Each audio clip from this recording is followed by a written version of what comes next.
é viver na sua companhia. Felicidade é estar contigo todo dia. Felicidade é sentir o cheiro dessa flor. Felicidade é saber. Nesse momento, gostaria de chamar a nossa palestrante, professora Adriana Friedman, por favor. Adriana é pós-doutora pelo Instituto de Artes da Unesp, PhD em Antropologia pela PUC-SP, mestre em Educação pela Unicamp, pedagoga da Faculdade de Educação da USP e especialista na temática da infância e do brincar.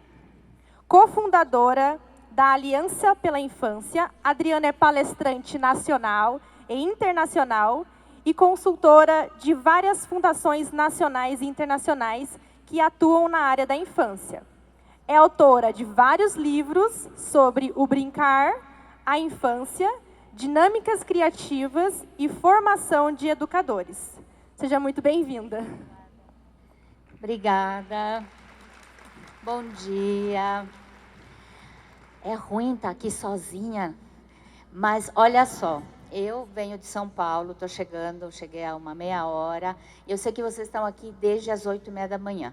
Então, antes de fazer essa última parte da manhã, eu queria convidar vocês a levantarem e vamos espreguiçar, vamos mexer um pouquinho no nosso corpo, para a gente, então, deixar o corpo, né, tirar um pouquinho desse cansaço de estarmos sentados. Cumprimenta, estica, estica, estica, estica, né? Estica todo o corpo, cumprimenta quem está à sua direita com um abraço, cumprimenta quem está à esquerda. Quem está na sua frente, atrás. Quem está longe, dá um tchau assim. Dá uma respirada.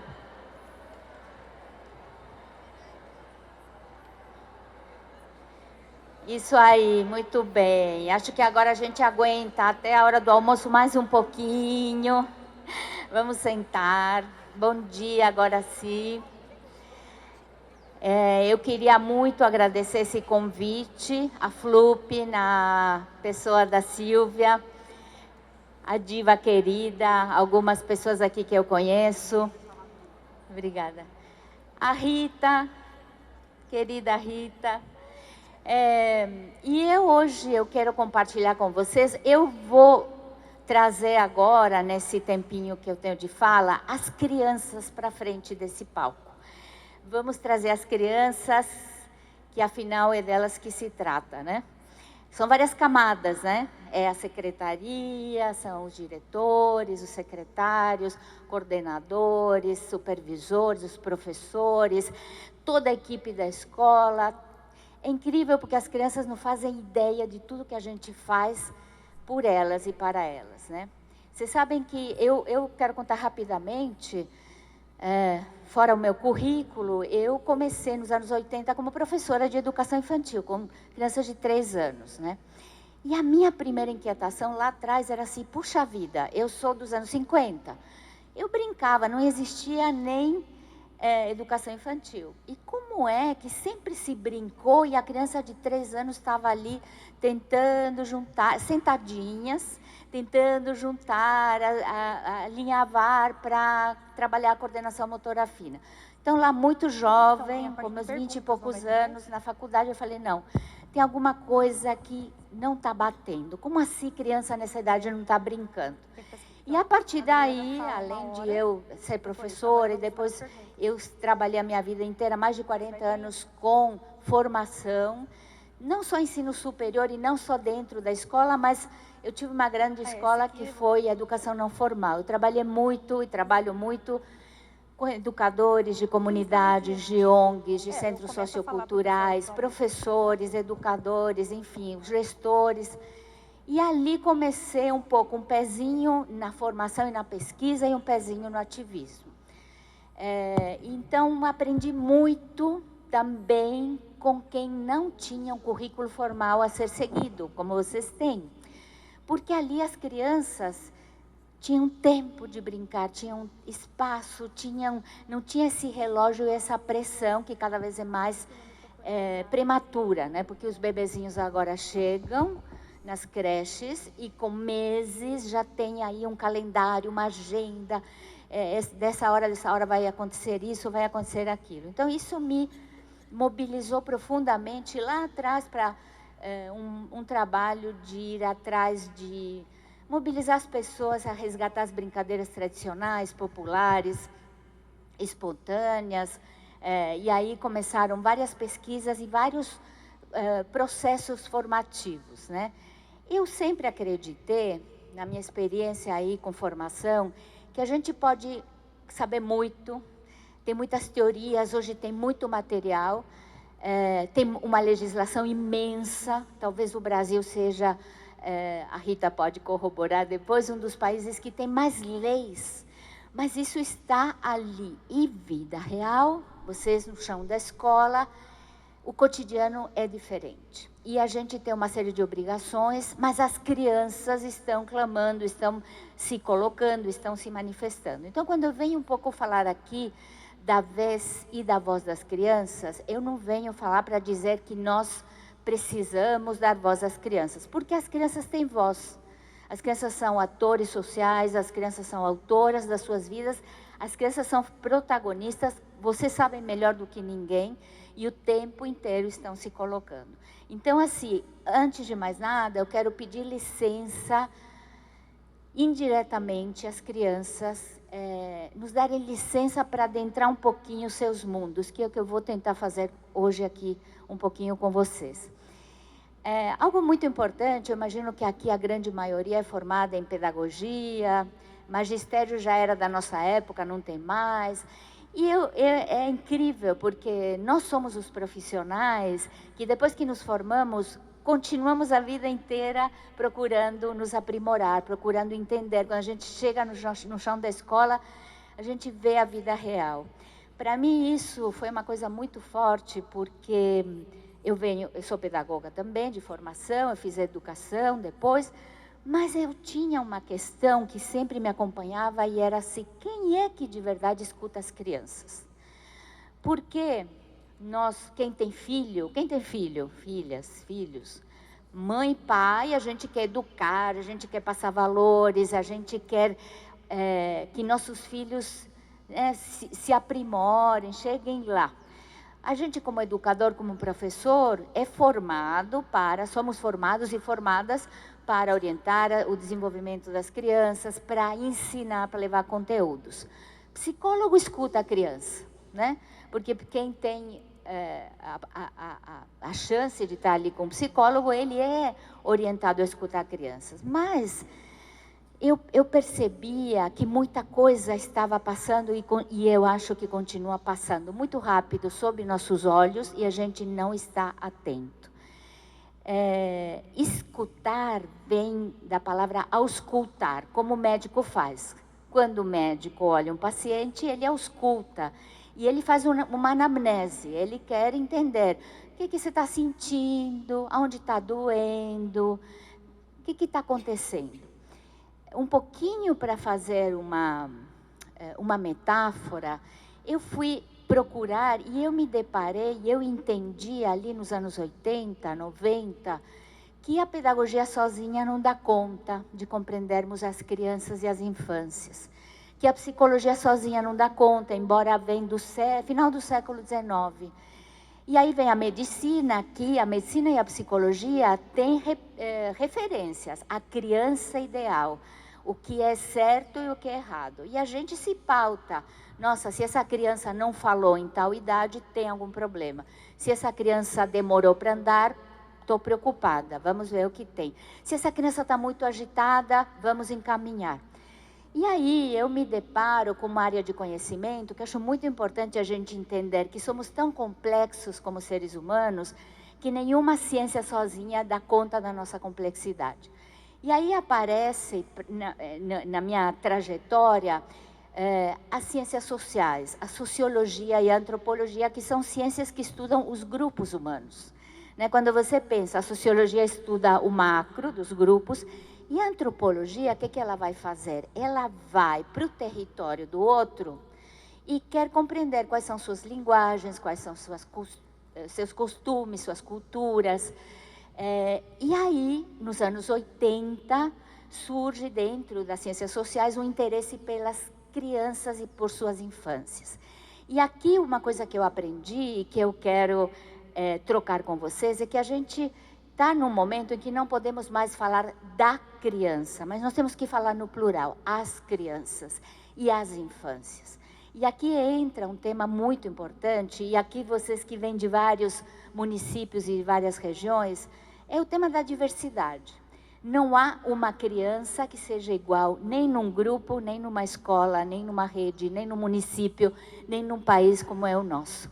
E falar de diversidade significa falar de acolher as diferenças o tempo inteiro. E as diferenças não são somente de raça, de sexo, ou porque tem alguma síndrome aquela criança. Todos nós somos diferentes e todos nós temos potências e limitações.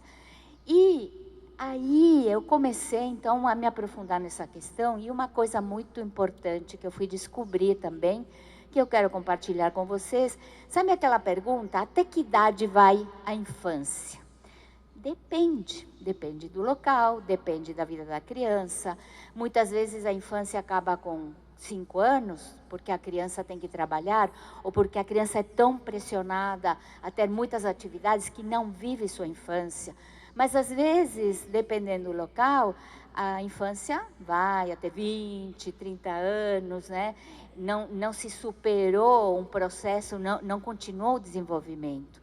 Se você vai para a zona rural neste país, se você vai para uma comunidade indígena, quilombola, se você vai para a cidade grande, se você vai para uma escola internacional, se você vai para uma escola bilíngue, se você vai para uma escola pública, para uma escola privada, se você percorre, você percebe, e percorre significa no nosso pequeno território, e aí eu vou falar um pouquinho mais, mas isso significa que temos crianças singulares e únicas, e ao mesmo tempo existe uma universalidade. O Edgar Morin, que é um pensador, um sociólogo francês, que traz essa ideia de complexidade, que me inspira muito, fala muito dessa questão da diversidade cultural. E eu acho muito importante a gente entender que quando a gente recebe uma criança, e eu acho vocês privilegiados, e eu tenho assim, o maior respeito pelo trabalho que vocês têm, porque às vezes a gente fala assim, não está em nenhum livro, o que acontece na sala de aula de vocês, na escola de vocês, só vocês têm o privilégio. Isso não está escrito em nenhum manual. Uma das colegas falava agora, não há receitas. Qual é a receita? E aí que vem esse universo de como as crianças chegam, como elas se manifestam e como a gente as acolhe, né? E aí eu não estou falando tanto de adaptação, eu falo de acolhimento, que é diferente. E eu acho que é muito importante a gente entender, e começar pela gente mesmo, que a gente vem de um pequeno núcleo familiar. Não importa se é tradicional ou não, mãe, pai, 2 mães, 2 pais, um centro de acolhimento, né? Tem criança que já nasce num centro de acolhimento. E aí, cada um de nós recebe da figura materna uma cultura, da onde ela vem, da figura masculina uma outra cultura, e aí tem os avós maternos, paternos, os bisavós. Cada um tem uma origem, tem costumes. O que acontece na casa da gente, quando vocês eram pequenos, e aí voltar um pouquinho para as infâncias de vocês. Vocês estavam sentados em torno de uma mesma mesa, e a gente compartilhava comidas que, de repente, nossos pais aprenderam lá com os avós, que vêm não necessariamente da mesma região ou do mesmo país, se fala talvez mais de uma língua, tem costumes, crenças, histórias que se contam, brincadeiras que se brincam. Isso se chama multiculturalidade. O que é essa multiculturalidade? É um caldo de culturas no núcleo primeiro, que é a família. E aí o bebê, a criança chega no coletivo, chega na escola com um repertório imenso. Então vejam que interessante, a gente tem nosso planejamento, a gente tem muitas coisas que a gente precisa ensinar e tem assim, o movimento de ensinar, mas a criança, de novo, como dizia Locke, não é uma tábua em branco que nós vamos preencher. Então, já entender que este sujeito pequeno já vem com repertório. Veja quanta coisa, e vocês vão poder falar melhor do que eu, porque vocês estão hoje, no momento presente, com muitas crianças. E essas crianças também, além de trazer esse repertório familiar multicultural, elas têm um perfil único, uma potência única, uma essência única. Cada um é diferente. Até mesmo numa mesma família, com irmãos, o mais velho é diferente do segundo ou do terceiro. Escutam as mesmas coisas, vivenciam as mesmas coisas e cada um é único. Então, isso é muito forte e interessante.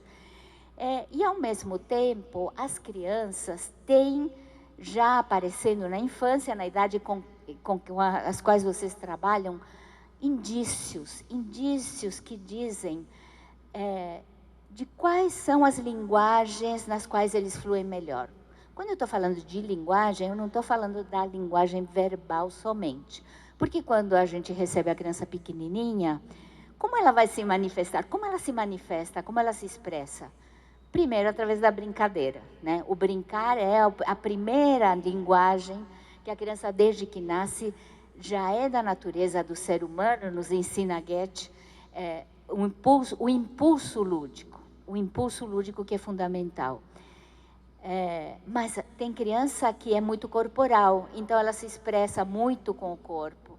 Tem criança que é mais pro lado das artes, então se ela pega canetinhas, giz de cera, tintas, barro, argila, massinha, ela se esbalda. Tem criança que ama estar na terra, mexer na terra, na areia, tem criança que detesta. Tem criança que ama música, né? Que gosta de cantar, e tem criança que tem alguma tendência por algum instrumento. Como é que a gente descobre isso?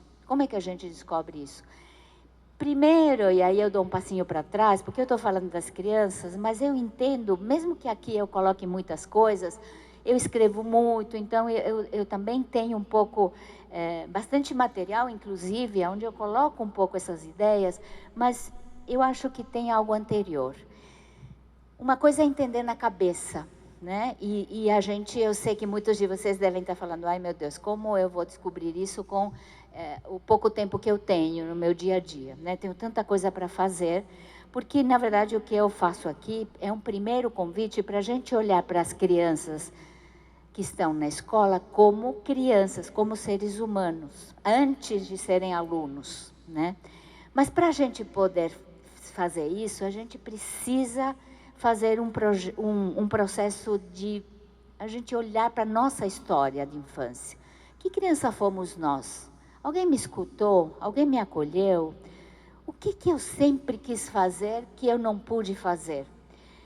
Eu adorava dançar e, de repente, alguém chegou e falou, agora não dá mais tempo. Agora você tem que estudar, porque ali na frente você tem que aprender a ler, a escrever, porque lá na frente você tem que entrar numa faculdade, você tem que ter um ofício. A grande questão é assim, primeiro a gente olhar como foi nossa infância. Que criança fui eu? O que eu curti muito fazer? O que eu gostava de fazer, mas em algum momento parou. Por que parou? Né? Porque alguém me disse que eu desafinava e de repente eu me frustrei, cresci com uma frustração que não pude mais cantar. Eu gostava muito de mexer com tintas, com artes, e em algum momento não houve mais tempo. Então, primeiro, essa retrospectiva é muito importante, assim como a retrospectiva de entender de onde eu venho, eu adulto, a minha família, minhas raízes, minhas origens, o que eu trago, e muita coisa a gente vai negando no meio do caminho. Né? A gente meio que dá as costas para a família, né? Na adolescência, agora é minha tribo, minha família não sabe nada. E depois a gente volta e vai olhar para essas raízes e vai compreender que muito dessas raízes também nos constituem. Então, eu acho muito fundamental poder fazer esse exercício interior. A gente se abre dentro e retoma não só coisas boas, né? Todos nós temos lembranças muito boas, mas temos muitas feridas, todo mundo tem. Abrir dentro para compreender, cai uma ficha para dizer, puxa vida, como eu preciso entender e conhecer quem são essas crianças que estão aqui comigo, muito além dos muros da escola, este ser humano, né? Então, trazer essas linguagens, e nunca é tarde, em nenhum momento da nossa vida é tarde de retomar algo que eu sempre quis fazer, porque é retomar a minha criança, a minha potência e a minha linguagem. Quando eu vejo a importância que tem isso, para a saúde psíquica, principalmente da gente, eu acho que a gente já faz algo incrível, imenso, a gente se abre de um outro jeito para essas escutas. A questão da escuta está na legislação, tem muitos estudos, tem muitas publicações. Eu quero falar da escuta, essa escuta muito além dos ouvidos, como eu digo. O que é escutar uma criança? Eu diria, em primeiro lugar, é acolher a criança, é respeitar a criança e aceitar a criança, cada criança como elas são. A gente tem muita dificuldade porque a gente, na nossa formação pedagógica, é muito prescritivo, né? Essa criança com 3 anos tem que estar fazendo tal coisa. Mas e se essa criança ela não for tão mental e ela for mais emoção, ou se ela for mais corpo, ou se ela for mais criatividade? Aí a primeira coisa que eu defendo, sempre defendi e continuo defendendo, a importância da gente, nesse cotidiano que vocês têm, tão cheio de obrigações, dar valor aos tempos livres, dar valor à hora do recreio. Eu sou uma grande defensora da hora do recreio, dar valor ao que eu chamo dos entretempos e os entrelugares. O que é isso? Sabe quando a criança se cansou de estar concentrada numa atividade e ela está fazendo outra coisa? Quando a criança está desenhando e está contando uma história, a gente não escuta. A autofala, que Deleuze diz, é a autofala. Ela está contando uma história enquanto faz uma garatuja, enquanto ela faz um desenho, mas às vezes ela acaba aquela narrativa pictórica, digamos assim, e ela fala outra coisa. Eu fiz outra coisa. O tempo todo, quando a criança brinca, e aí eu vou pegar o brincar, né? A criança brincando de faz de conta, a criança imitando, a criança construindo, a criança explorando. O tempo inteiro a criança está se colocando. Está colocando emoções, está se colocando a partir do seu inconsciente. E a gente, como adulto, passa muito rápido, não para. Não só para escutar com os ouvidos, mas para observar. Observar significa observar, se colocar a serviço de. Eu sempre falo, o que é observar, o que é escutar? É a gente estar ali muito presentes com a nossa criança que reage, que às vezes tem empatia, que às vezes tem antipatia, que às vezes se sente incômoda. Alguém falou aqui de perturbação, e é isso mesmo. É muito difícil a gente ficar com as nossas emoções, mas é muito necessário. Porque a gente também precisa entender, será que isto é meu ou é da criança? Será que quando a criança não para de correr 1 minuto, e eu falo, essa criança me perturba, tá atrapalhando, sai para fora, é um sinal. A criança, de repente, a criança muito agressiva, ela não tem outro jeito de pedir socorro. É um jeito dela falar, olha para mim, não sabe expressar de outra forma. Às vezes a criança vai expressar no silêncio, escondidinha, em silêncio, na solidão, e aí muitas vezes a gente condena a solidão. A gente acha que estar sozinho, essa criança deve ter algum problema. Então são muitas expressões de comportamento que o tempo inteiro, eu não sei aqui, mas em São Paulo, claro, os professores estão com 20, com 30 crianças, é muita criança, mas as coisas estão acontecendo, né? Eu, como antropóloga, eu aprendi, que eu trabalho muito quando eu faço a formação, não só dos pesquisadores de crianças, mas aqueles que querem se abrir para essa escuta, para essa observação. Tem uma ferramenta que é o caderninho, né? Sabe aquela coisa, eu não sei se alguém aqui sonha e acorda e anota seus sonhos. Alguém que anota os sonhos? Pouca gente, né? Mas se a gente não anota os sonhos, o sonho vai embora. Essa imagem que vem do inconsciente. Sabe aquela coisa do instinto feminino, que não é só de mulher, mas tem também de homem, né? Que vem ali uma intuição, vem um insight. Assim como vem, vai embora. Então, pequeno bloquinho de anotações, eu falo, fique com um bloquinho na sua bolsa, na sua mochila, no banheiro, nos lugares onde você está, do lado na sua mesinha de cabeceira, porque é isso, quando vem, anota. E depois você volta nas anotações. Com as crianças a mesma coisa. Vem uma intuição, a gente se conecta com cada criança, e às vezes não precisa nem falar, porque quando a gente fala escutar e observar crianças, não se trata de ficar fazendo perguntas. Absolutamente não é isso. Quando a gente faz perguntas, as crianças respondem aquilo que a gente quer ouvir. Elas são muito espertas, né? Mas o corpo pode estar dizendo outra coisa, né? Então, assim, é um mundo de aprendizagens, porque muitas vezes nós nem estamos em contato com o nosso próprio corpo ou com nossas próprias emoções. Então, quando eu defendo muito profundamente fazer esse trabalho com a gente, eu estou falando de um movimento que, assim, muito além do nosso ofício, acho que há uma urgência e uma emergência da gente conhecer as crianças que estão chegando todos os dias nas nossas escolas. Por quê e para quê, né? Primeiro que eu quero compartilhar com vocês também um conceito que vem da antropologia, que é o adultocentrismo, né? Essa ideia de que nós adultos pensamos pelas crianças, fazemos pelas crianças, para as crianças, e não escutamos o que elas pensam, o que elas propõem. Elas têm ideias incríveis, muitas vezes.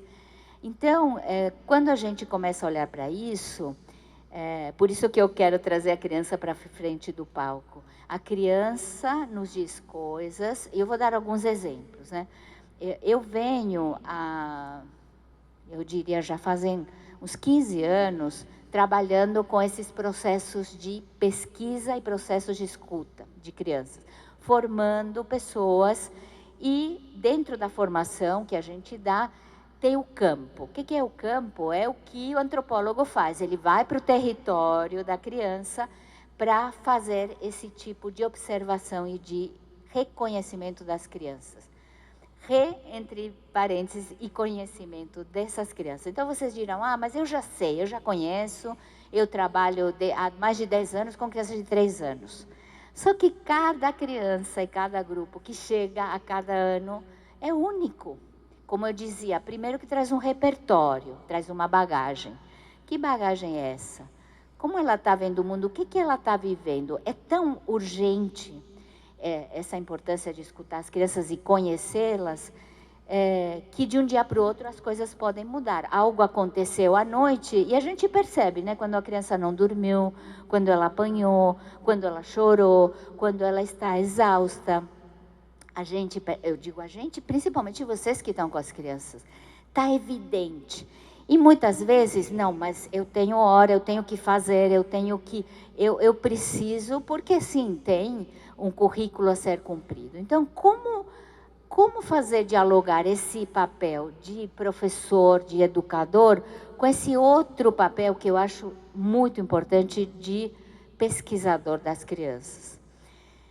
É um diálogo difícil, e por isso que eu falo dos entretempos e dos entrelugares. Quando a criança entrou na escola, quando ela está indo e se dirigindo para a sala dela ou para a área externa, algo acontece.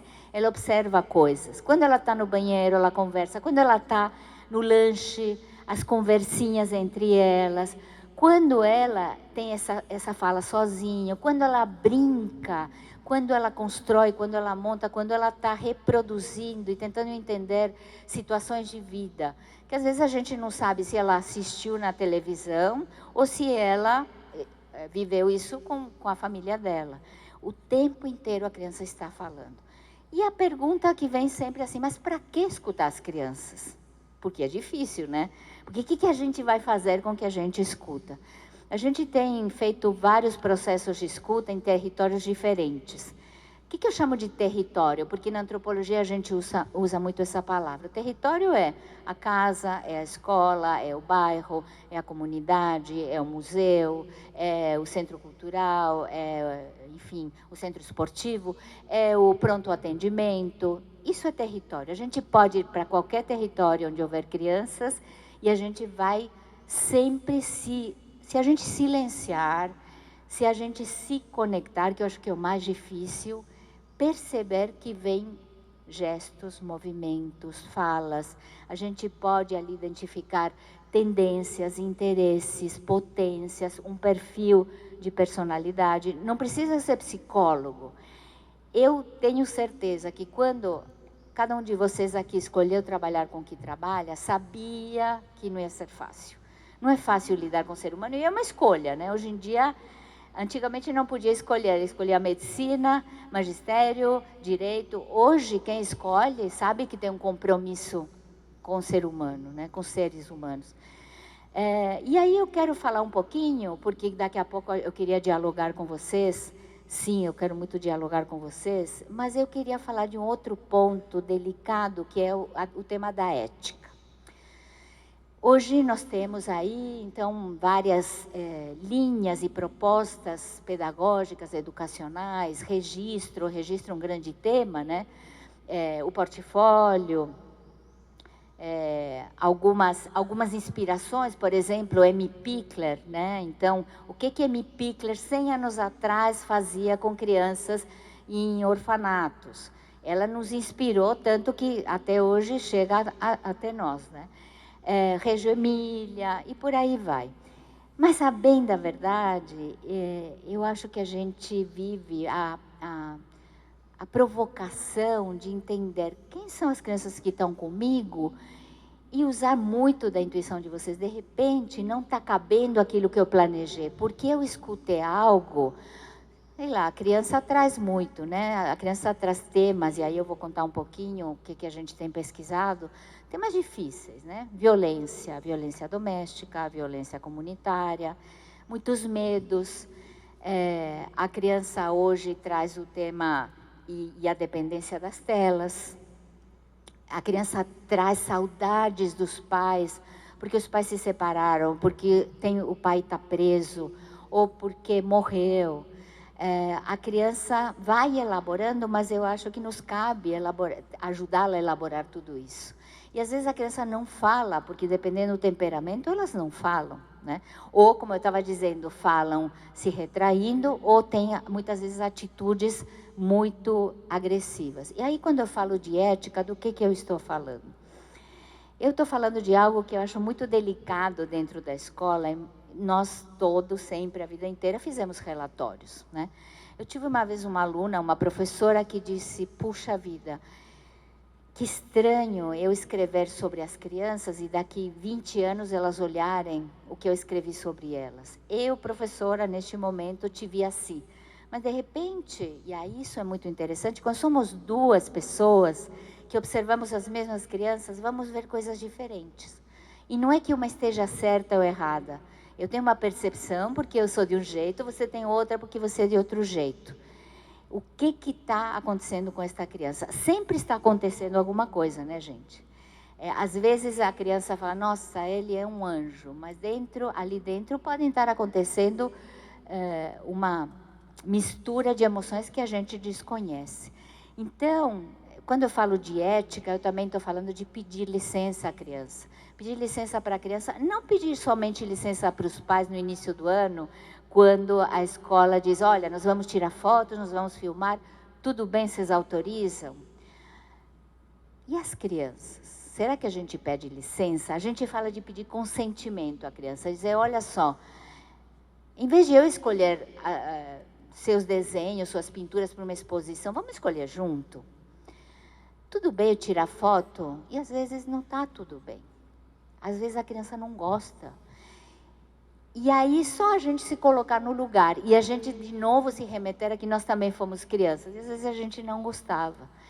Então, esses pequenos debates, né?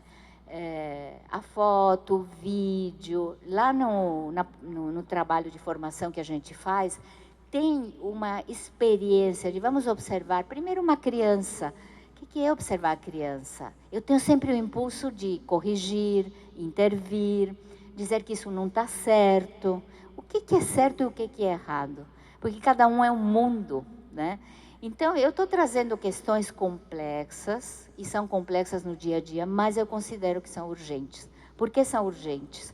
Porque nossas crianças, hoje, essa geração e as gerações que estão vindo, elas se distraem, primeiro, claro, porque tem a história do celular, da tela, né, do vídeo, da TV, mas elas muitas vezes não se interessam. Será que elas não se interessam porque elas já conhecem aquilo? Algumas se interessam e outras não. Então, aquelas que não se interessam naquela hora, a gente conhecer o que chama atenção, o que interessa, e a gente ir repensando os espaços, as ações. Não é sempre que vamos contentar todo mundo. Mas o que é muito fundamental entender é que é na primeiríssima e na primeira infância, e aí outra área de conhecimento que veio contribuir são as neurociências. Além das ciências sociais, as neurociências descobriram algo que a psicologia do desenvolvimento já sabia desde o final do século XIX, mas agora é essa ciência por imagens, que diz que nos 3 primeiros anos de vida é um momento da plasticidade do cérebro e que o estímulo maior ou menor, adequado ou não adequado, vai determinar como esse ser humano será no futuro. Por conta disso, também houve um movimento, economistas e políticas públicas, principalmente economistas que, lá atrás, em 2001, representados pelo James Heckman, que era um economista americano, que, baseado nas neurociências, ele disse: precisamos investir em primeira infância, em equipamentos, em creches. E aí vem muito os investidores e todo um diálogo com as políticas públicas. O que me preocupa é que a gente não pode só pegar a mão da neurociência ou da economia. A gente tem que dar lugar à psicologia do desenvolvimento, à medicina, à pedagogia, às antropologias e sociologias da vida. E aí vem um outro campo, que é a arquitetura e o urbanismo. A área de arquitetura e urbanismo, nos últimos anos, tem se preocupado muito por pensar nas cidades amigáveis e nos espaços também voltados para crianças. E aqui também entra todo um movimento de retomar um contato com a natureza. Vocês que são aqui da região do interior, mesmo que tenha muita natureza, também tem muito investimento e construção, né?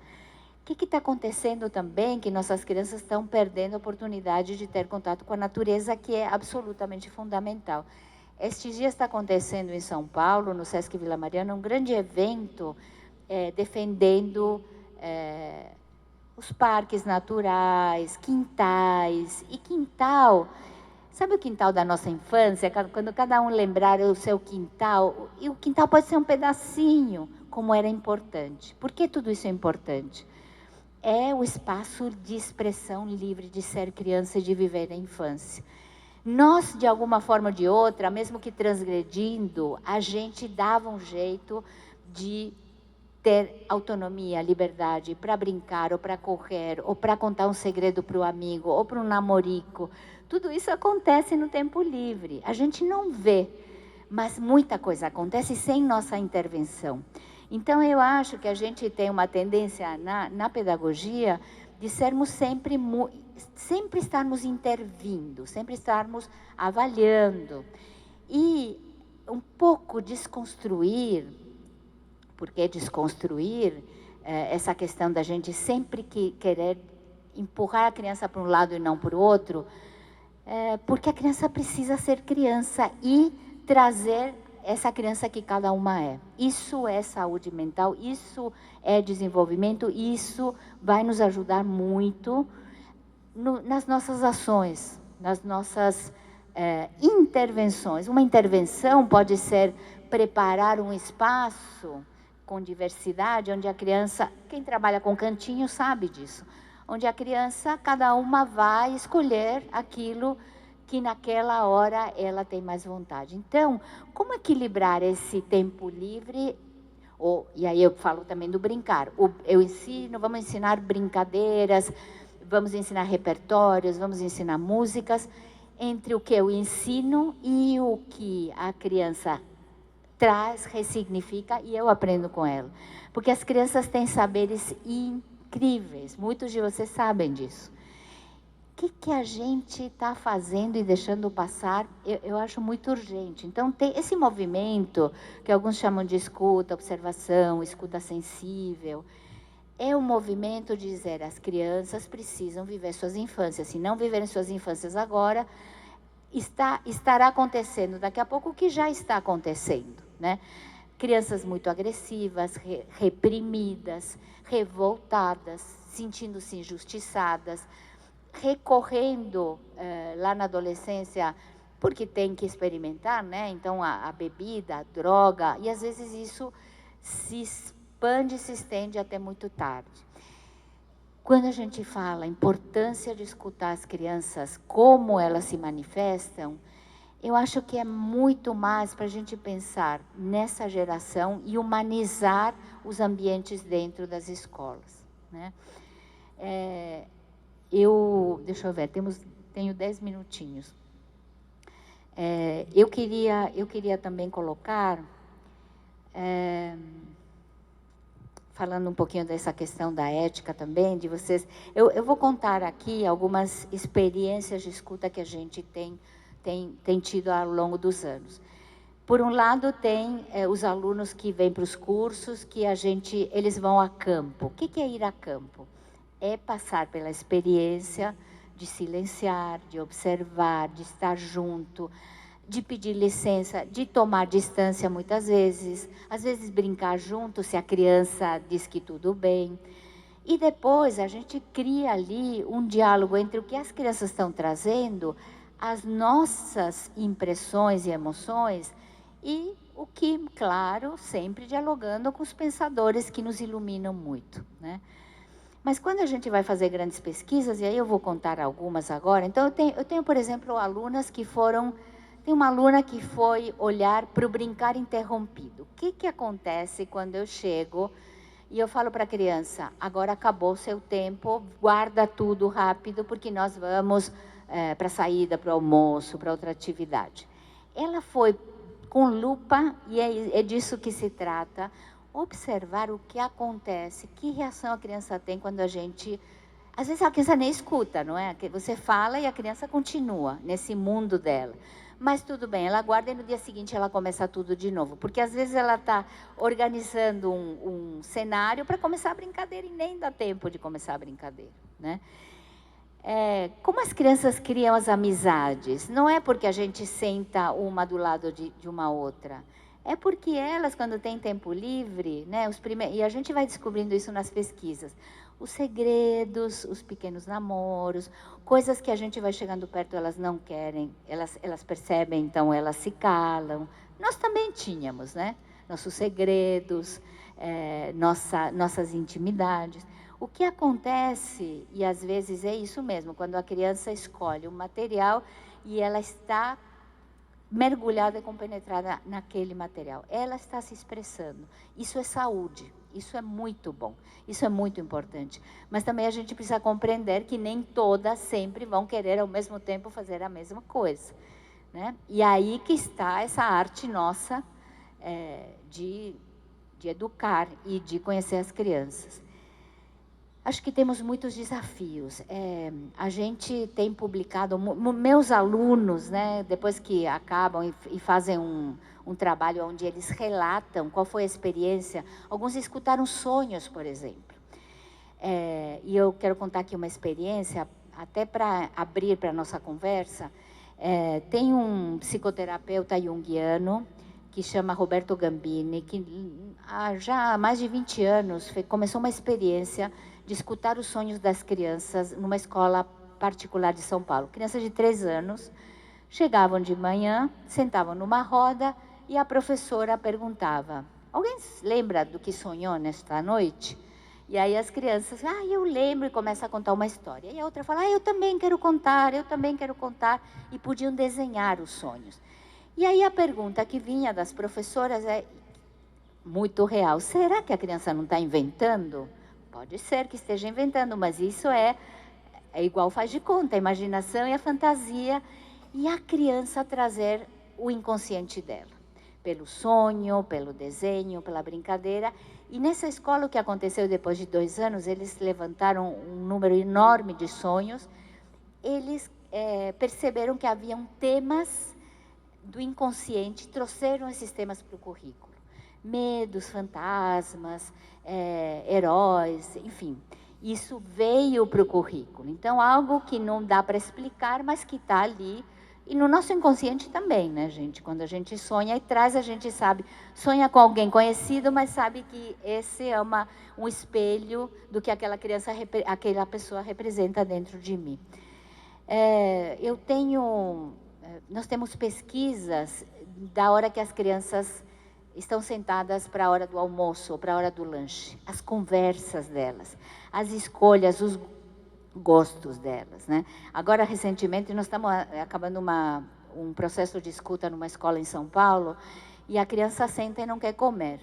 E fica lá viajando, não quer comer por quê? Não come carne, não gosto de carne, né?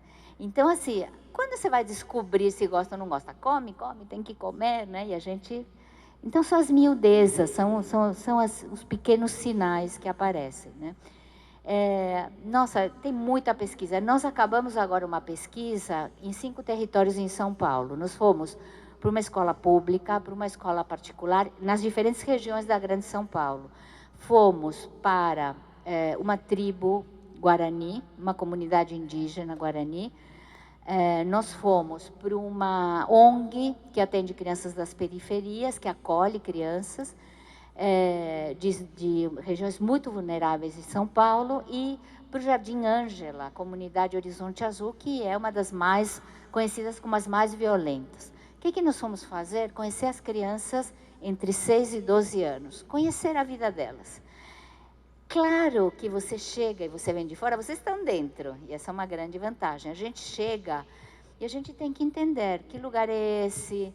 E sabe que entender que lugar é esse, mesmo vocês estando todo dia na escola, as crianças sabem e têm segredos e têm lugares na escola que a gente não sabe. Então, por exemplo, o que a gente fez na aldeia Guarani?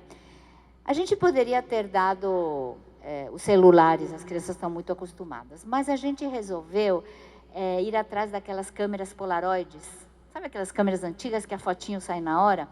Ainda existem e ainda dá para comprar os filmes. A gente deu para as crianças, ensinou, e nós falamos para as crianças, na aldeia Guarani, na escola, qual é o lugar que você mais gosta aqui, no teu canto?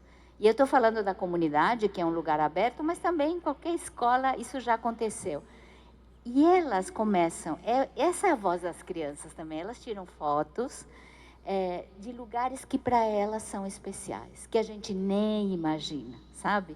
Teve uma escola pública em São Paulo também, que as crianças tinham um esconderijo, e a orientadora, que estava há 10 anos lá, orientadora de artes, ela não conhecia, era um canto embaixo de uma árvore, um esconderijo. Então, ela dizia assim, eu fui perseguindo as crianças, no bom sentido, né? Mas, às vezes, as crianças não querem nos contar. Então, estou dizendo, maquetes, a gente montou maquetes. Propôs, monta uma maquete e nos mostra tua comunidade. E aí eu acho que quem trabalha em escola é uma coisa muito legal, porque, metaforicamente, eu acredito que a gente tem que derrubar o muro da escola para estar em diálogo com a cidade, com a comunidade, com a vizinhança, trazer para dentro, levar a criança para fora. A criança, quando anda pela cidade... Olhem só, elas olham para baixo ou elas olham para cima. E elas enxergam coisas que a gente não enxerga. E elas têm ideias geniais, né? Teve uma escola pública em São Paulo que chamaram arquiteto para remodelar o espaço. Então, criaram uma quadra enorme. Crianças pequenininhas falaram, não, mas eu me canso muito para correr essa quadra, para atravessar. Ninguém pensou nisso, né? E por aí vai. Importante dizer que não se trata de fazer as vontades das crianças. Porque elas querem isso, vamos fazer. Se trata de conhecer e estar junto de uma outra forma, com o nosso conhecimento, mas com os saberes delas, né?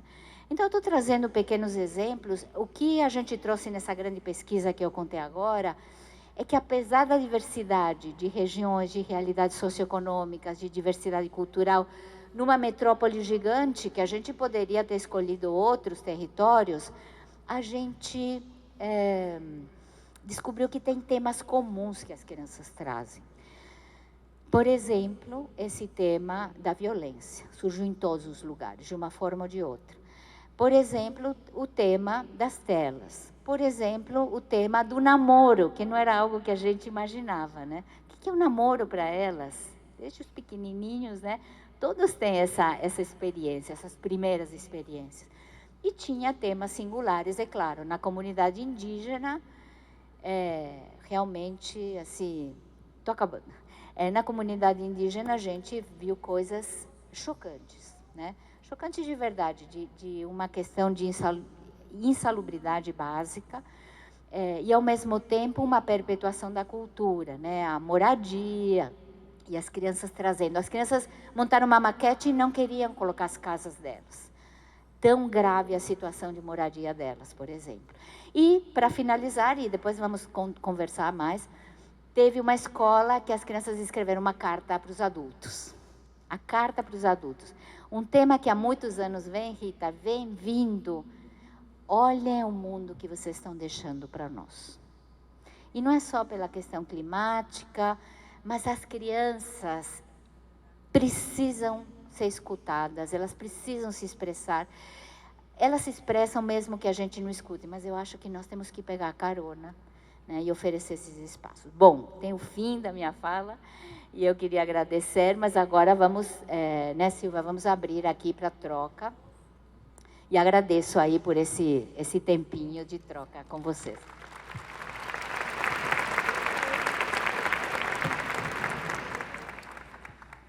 Vai ter um microfone, assim? Pode ficar com esse mesmo. Não, pessoal. Vai, vou avisar agora. Bom, pessoal, agora a gente vai abrir para um momento de perguntas, tá? A nossa equipe está circulando com os microfones aí pelo auditório. Então, quem quiser fazer alguma pergunta, eu peço que levante a mão, por favor, para a gente chegar até vocês. Alguém? Quem se atreve a me dizer Na frente. do que é feito o samba? Quem se atreve a me dizer? Quem se atreve a me dizer do que é feito? Olá, bom dia. Sou o professor Luiz Gustavo, dirigente regional de ensino da região de Pindamonhangaba. E a gente ficou muito curioso quando a senhora falou da brincadeira interrompida. E não foi adiante. A gente está angustiado aqui querendo saber o que acontece quando a gente interrompe a brincadeira. Acontece que a criança se frustra muito, mas ela retoma, ela transgride. Mesmo assim, ou ela não está escutando, e acho que isso é um sinal, porque ela não está escutando. Em que mundo ela está? Sabe, em que mundo ela está? A mesma coisa quando está nos celulares. Então, o que ela descobriu é o quanto a gente segue o tempo do nosso relógio, não o tempo da criança, né? E o quanto, em alguns momentos, é tão necessário que ela possa continuar na sua jornada, porque isso já está sendo um desenvolvimento e uma expressão, né? Então, essa história das nossas agendas e relógios, ela é muito delicada. Então, claro, eu e aqui muitas pessoas, né? Eu tô na defesa do brincar há mais de 40 anos. Então, assim, eu acho que o brincar não é um passatempo. O brincar, e aí os estudos vêm trazendo isso, não é só para aprender um repertório, não é só uma distração. O brincar é muito profundo, é muito formador, é muito importante, né? Compreender isso, eu acho que vocês já sabem, mas às vezes as famílias, precisamos ajudar as famílias também a compreenderem isso. Que também em casa a criança precisa ter o seu tempo livre, não de ficar na tela. Porque o tema das telas é outro grande tema, todos sabemos, né? Mas esse brincar é fundamental, e eu acho, e de novo, não sei o quanto aqui cada um brincou, mas se não brincou, ficou algo a dever à infância, né? Então, depois, essas pesquisas estão acessíveis, eu não sei, Silvia, depois eu te passo os links, todas essas pesquisas estão acessíveis para vocês conhecerem. Tem muito trabalho, tem muita coisa. E inspiradora, né? Agora, essas pesquisas são para nos inspirar, porque eu acho que dali a gente tem que levar o movimento e dizer, puxa, começar a silenciar um pouco e olhar e observar. E começam a vir as coisas, sabe? Mas obrigada pela sua pergunta. Alô. Desculpa. Bom dia. Aqui. Na frente. Sou a professora Marta Esteves. Eu fui secretária de Educação de Campos do Jordão. Hoje sou conselheira curadora da FLUP, a quem eu agradeço imensamente o convite, a oportunidade de aprendizado, que eu aprendi imensamente com a FLUP. Inclusive, hoje eu estudo muito sobre 2 aspectos que você falou bastante aqui: o excesso de telas e a ausência de natureza na vida das crianças. E por meio desse meu processo de escuta, eu escutei esses dias de pessoas que cuidam das crianças, da educação infantil, eles dizendo, né, que as crianças estão indo para a escola muitas vezes sem falar, principalmente no pós-pandemia, ou a criança de 1 ano e meio, 2, que vai para a escola sem falar. As crianças que, à hora de refeição, não querem comer, porque em casa só comem com as telas. E a questão de crianças que vão para a escola no colo dos pais com o celular. E quando tem que soltar o celular, né, haja, porque a dopamina está ali deixando elas doidas, né, desculpa a palavra. E também um outro aspecto, que é essa questão do namoro, da nossa cultura, com essa adultização da infância. Mas eu também vejo, Adriana, que isso parece que ainda não está muito assim, as pessoas ainda não estão muito sensibilizadas com essas questões, as famílias ainda não estão antenadas com isso, e nem quem cuida das crianças. Então, a minha pergunta é essa: como que a gente pode trazer essa discussão e sensibilizar as pessoas de que nós estamos vivendo problemas muito sérios, nós estamos devendo muito para a infância? Eu agradeço muito a tua pergunta. Não é fácil, mas aí, Marta, né? Marta, eu entendo de novo, primeiro que a gente já sabe há muito tempo que cabe à escola também orientar os pais. Os pais estão muito perdidos. E os pais vão conforme a onda, conforme a propaganda, o marketing, né? Consumo de brinquedos, criança o dia inteiro no celular, não me incomoda. Tem uma coisa no automatismo e dando uma responsabilidade para a escola que sozinha não dá. Então, acho que esse papel vocês já fazem. Agora, de novo, primeiro, eu entendo que isso precisa ser feito na equipe, a equipe interna de cada escola, poder fazer um exercício de humanização interna. Então, assim, desde a pessoa que recebe as crianças até a pessoa que cozinha, a equipe inteira, poder sentar numa roda e fazer uma roda de rememorar e contar, muito além da minha função, de onde eu venho, o que eu adorava fazer, o que me proibiram fazer. Isso, em primeiro lugar, eu acho que humaniza as relações internas das equipes e da escola. E fazer isso também com os pais, não da mesma forma, mas trazer os pais para contarem para seus filhos, os avós, do que brincava você, onde brincava, de onde você veio, onde você nasceu. Fazer o que eu chamo da árvore genealógica, né? Que é um exercício, de novo, olhar para trás para ver o que eu tive, o que eu não tive. Olha como eu brinquei, meu filho aqui não está brincando. Eu não tinha celular. Então, o que esse celular está fazendo? Claro, tem um lugar informativo, você sabe muito bem, mas, de novo, até eu te digo pela minha experiência de formação de 40 anos, não adianta só passar informação. A gente tem que fazer um esforço bem grande para dizer, nós não somos máquinas. Ainda bem, né? Nós estamos ali para dizer para a criança, eu nem precisa falar, pega no colo, abraça, percebe que é isso que ela precisa. E assim, porque as crianças, a pandemia foi a gente ainda não está conseguindo medir as consequências dos corpos, está tendo doenças que antes não tinha, as crianças, os adultos, mas as cabeças. Então, essa questão que se sabe nos estudos, o quanto a tela prejudica. Então, os bebezinhos, mas a distância obrigou. Agora, quando a criança sai, tem tela no transporte, tem tela em casa, tem tela babá eletrônica, tem o celular. E aí o corpo da criança fica parado. E a cabeça, aí cria uma ansiedade. Realmente, quando você fala para a criança, desliga, cria uma ansiedade. Ontem me falaram, agora, o que me falaram? Que agora tem carrinhos de bebê com tela. Eu não acreditei uma coisa dessa. Então, assim, tem um mercado aí que devora. E somos nós que estamos na educação que precisamos retomar esses valores. Nós.